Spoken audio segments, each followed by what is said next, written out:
Ron Paul Institute for Peace and Prosperity welcomes you to 5 Minutes, 5 Issues. Starting in 5, 4, 3, 2, 1. Hello, I'm Adam Dick, a Ron Paul Institute Senior Fellow.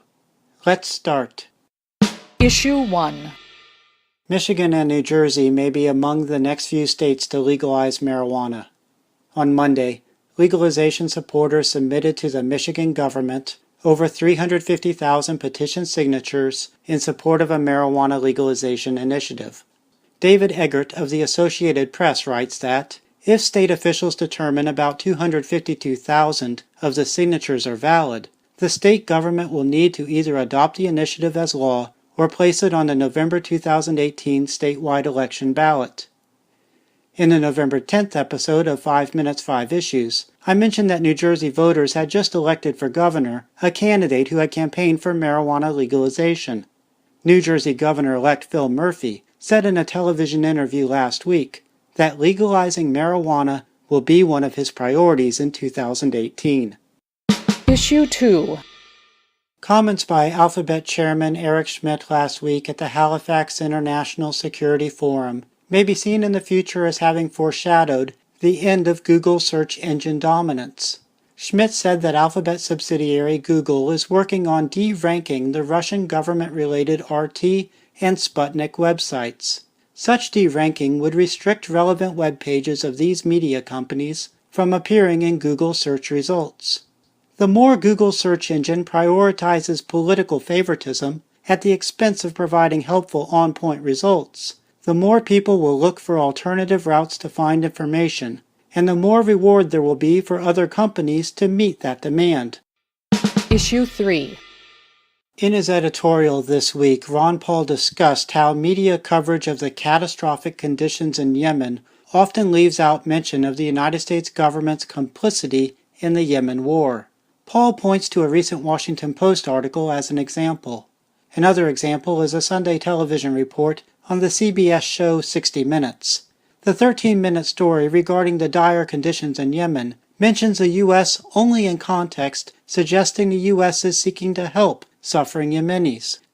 Alex Emmons filled in some missing information at The Intercept the next day. He wrote, "For 2.5 years, the U.S. government has backed Saudi Arabia's intervention in Yemen every step of the way. The United States has dispatched warships to reinforce the blockade. It has refueled Saudi planes, sent the Saudi military targeting intelligence, and supplied them with tens of billions of dollars worth of bombs." In conclusion, Emmons writes, per 60 Minutes' framing of the conflict, the crisis in Yemen is a random tragedy happening on the other side of the world, man-made but outside U.S. control. The truth is nearer the opposite. Without U.S. support, the humanitarian crisis would not exist on such a catastrophic scale. Issue 4. Here is a bright spot in tax legislation being considered in the U.S. Congress. The Senate tax bill includes some reductions in excise taxes on alcoholic beverages. Alcohol excise taxes are justified as a way of causing decreased consumption of alcohol. This justification intertwines taxation with controlling people's behavior.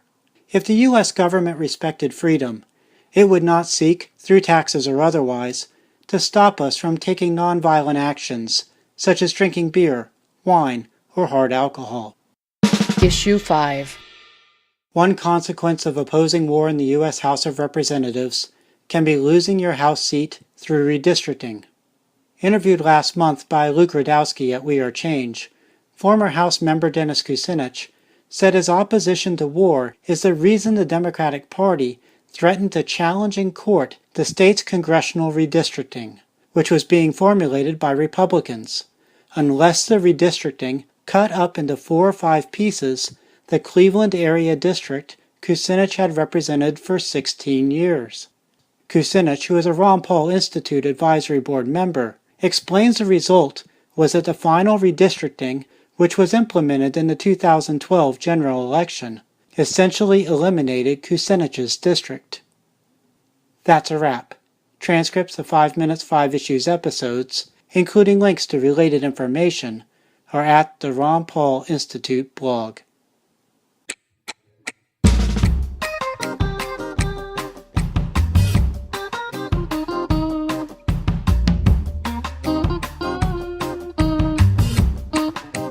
5, 4, 3, 2, 1.